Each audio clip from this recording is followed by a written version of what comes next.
Alhamdulillahi wa kafa wa salamun ala ibadihi alladzina istafa ma ba'd. Para pengurus masjid, Haji Lutfi dan seluruh jamaah masjid Waalaikumsalam. Alhamdulillah, kita bersyukur Allah Ta'ala karuniakan kekuatan untuk sholat maghrib secara berjamaah. Sebelum lanjut ini perlu berkenalan dulu, karena katanya kalau tak kenal maka tak sayang. Saya Said Kamyabi menemani Pak Wali Kota Bengkulu Haji Helmi Hasan. Saya berkenalan dengan beliau di Pakistan, ketemu Pak Wali di Pakistan, bukan di Indonesia. Kemudian sama-sama kami belajar usaha dakwah sampai ke Kamboja, sampai ke Bangladesh, sampai ke India. Alhamdulillah, saya menemani beliau di Bengkulu untuk membangun kota religius. Kata beliau, religius itu apa? La ilaha illallah. Kemudian bahagia. Bahagia ini apa? Muhammadur Rasulullah. Karena sudah menjadi ketetapan Allah bahagia manusia ini dalam agama. Tadi Pak Wali cerita, beliau pergi ke Amerika sama istri. Itu hanya seminggu di sana. Karena bukan untuk tujuan agama. Pulangnya itu bukan kebahagiaan didapat. Naik pesawat mahal, sewa hotel mahal ya Pak Wali. Mungkin ada benda-benda yang masih mau dibeli tidak kebeli, pulang itu ngambeknya istri 7 minggu, padahal hanya 7 hari di Amerika. Kemudian beliau cerita bagaimana di Bandung itu pergi untuk urusan agama. Itu datang ke satu rumah, rumahnya di tengah sawah, itu tidak bisa mobil masuk, jadi yang punya rumah itu datang bawain sepeda motor. Ini Pak Wali udah nggak bisa, udah lama nggak naik motor, naik sepeda motor di atas pematang. Masya Allah, 3 hari di rumah yang berada di pematang sawah itu, tapi bahagia itu bertahan sampai 3 bulan. Karena apa? Karena agama. Nah, inilah maksud kami datang ke sini. Kami bawa istri kami, dan istri kami di rumahnya di Lutfi, dalam rangka juga belajar untuk menghidupkan amal agama di rumah. Karena sungguhnya kita ini bersaudara. Bersaudara bukan karena kaum A mempersaudarakan, atau bersaudara karena kepala suku mempersaudarakan. Saya ini Bugis, Pak Wali dari Lampung, ini dari Jawa. Tapi kita ini bersaudara karena Allah. Yang mempersaudarakan kita ini adalah kalimat la ilaha illallah. Allah Ta'ala berfirman, innamal mu'minuna ikhwah. Orang iman itu bersaudara.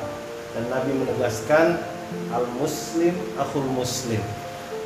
Orang Islam itu saudara dengan sesama orang Islam. Tandanya saudara itu saling mengunjungi. Saya sudah 2 kali ke tempat ini, Pak Wali juga sudah 2 kali ke tempat ini. Nah, orang sini juga harus berkunjung ke Bengkulu. Itu namanya saudara saling mengunjungi.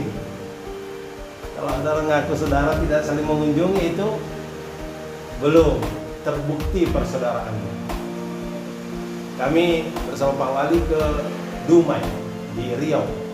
Kami diterima kepala suku adat Melayu di sana. Beliau sampaikan bahwa rumah-rumah kami di tanah Melayu itu pintunya 3. Satu pintu depan khusus untuk menerima tamu laki-laki dan orang laki-laki yang menerima tamu itu. Kemudian ada pintu samping khusus untuk menerima tamu perempuan. Jadi tamu perempuan juga yang menerima, ada perempuan juga di rumah itu. Nah, kepala suku ini kemudian diam. Pak Wali tanya, terus pintu yang ketiga di mana? Nah, diam-diam kepala adat ini mengatakan, itu pintu yang ketiga agak kecil di belakang. Itu pintu gunanya kalau ada tamu datang ke rumah, tidak ada kopi di rumah, kami pakai ngacir diam-diam untuk ke rumah tetangga pinjam kopi. Nggak ada beras di rumah, kami gunakan untuk kabur ke tetangga, pinjam beras, pinjam gula, pinjam ayam untuk memuliakan tamu. Masya Allah. Dia orang-orang dahulu tuh pandai memuliakan tamu.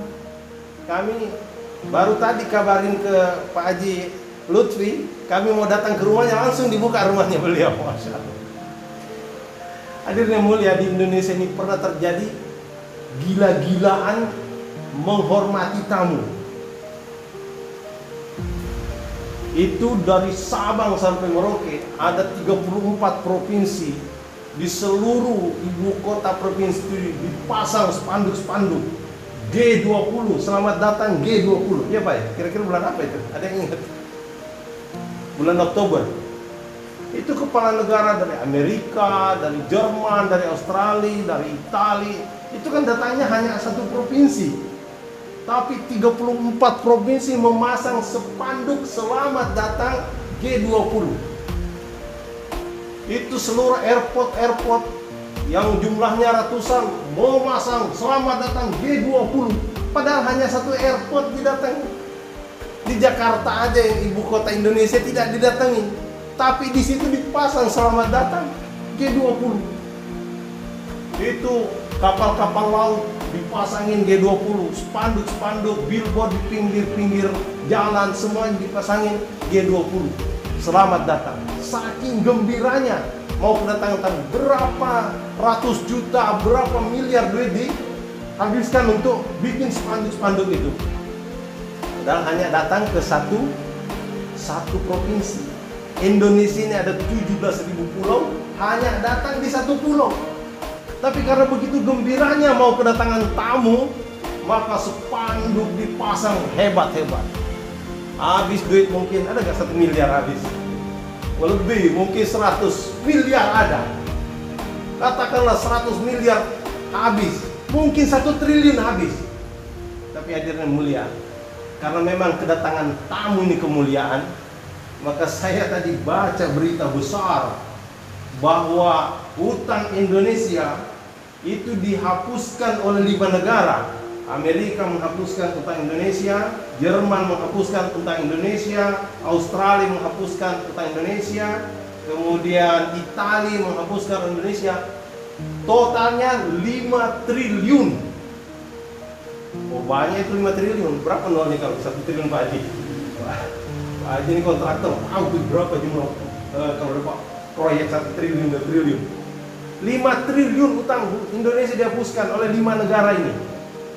Ya kan lumayan, utang Indonesia katanya sekarang 7.000 triliun. Kalau dihapus 5 triliun jadi sisa 6.995. Kan lumayan.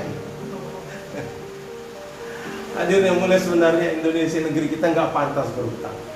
Karena negeri kita ini betul-betul kaya raya. Gunungnya besar, di bawah gunung itu ada batu bara, ada emas, ada minyak, lautnya luas, ikan besar, ada mutiara di bawahnya.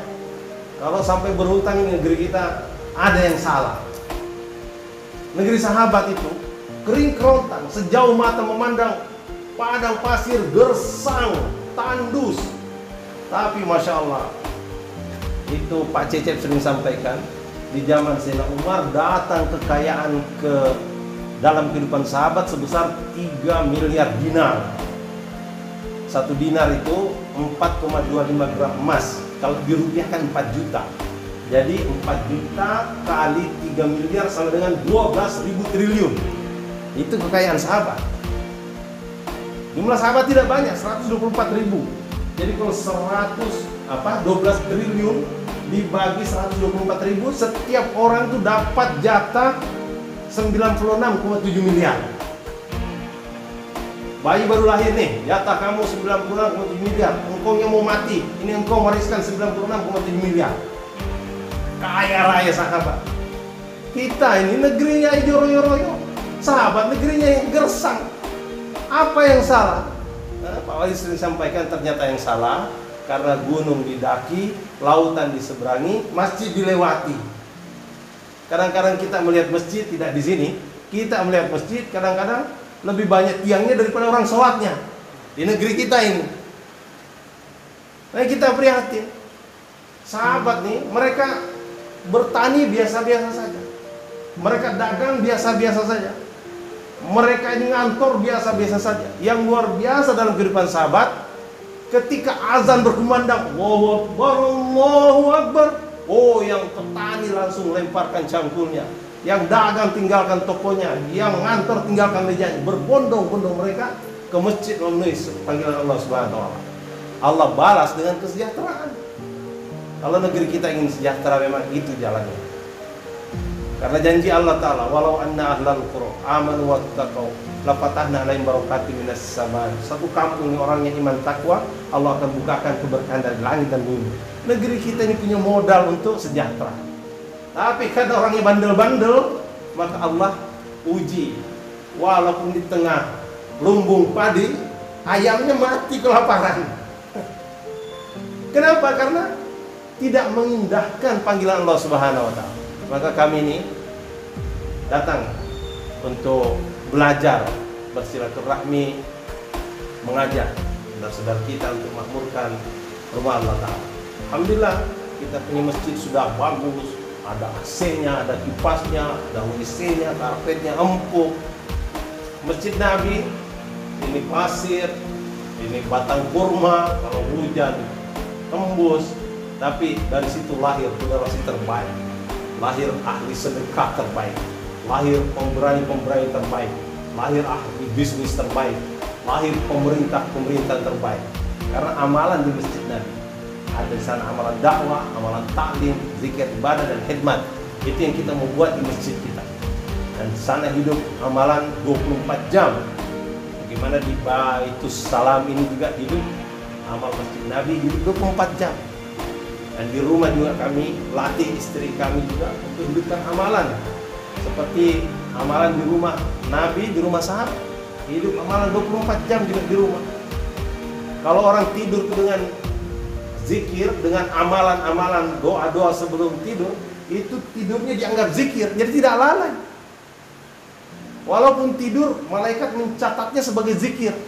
Nah, itu hebatnya kalau kita tidur cara Nabi. Orang kafir tidur juga, bahkan hewan, binatang tidur juga. Tapi kita tidur itu kalau ikut cara Nabi, maka tidur kita bernilai ibadah. Orang biasanya tidur itu 8 jam satu hari, artinya sepertiga umur. Kalau orang umurnya 30 tahun, maka artinya sudah tidur selama 10 tahun. Kalau orang umurnya 60 tahun, sudah tidur 20 tahun.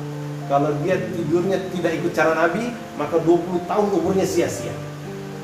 Tidak ikut cara Nabi waktu tidur, maka hilang keberkahan dalam tidur. Maka kami melatih cara tidur. Nanti kami itikaf di masjid. Bapak-bapak yang ada kesempatan untuk menemani kami, boleh. Pak Wali Kota bukan tidak punya rumah, bukan tidak punya tempat tinggal. Kalau tidur di hotel berbintang 5 itu bisa setiap saat. Tapi ini rumah Allah adalah hotel berbulan bintang, lebih mewah. Lebih nikmat, insya Allah. Kita pelajari cara tidurnya Nabi di sini, cara makannya Nabi seperti apa, cara masuk keluar masjid seperti apa, cara masuk keluar WC seperti apa. Itu dipelajari semua selama kita ini keluar 3 hari di Allah Subhanahu wa taala. Maka kami mengajak Bapak yang ada di sini, boleh temani Pak, insyaallah. Dan insyaallah besok program untuk ibu-ibu di rumah Pak Haji mulai dari jam 9. Di rumah Pak Haji Lutfi mulai jam 9 pagi, dan ada taklim di kalangan ibu-ibu, bapak istri bawa ke sana supaya berkenalan juga dengan istri kami, muzakarat tata cara menghidupkan amalan di rumah, mendidik anak, melayani suami. Kadang-kadang seorang perempuan tidak tahu, bukan tidak mau melayani suaminya, tapi tidak tahu cara melayani suami. Nah, dengan bermuzakarat dia akan tahu, oh caranya itu begini. Caranya ketika suami datang ke rumah itu, cara menyambutnya seperti ini.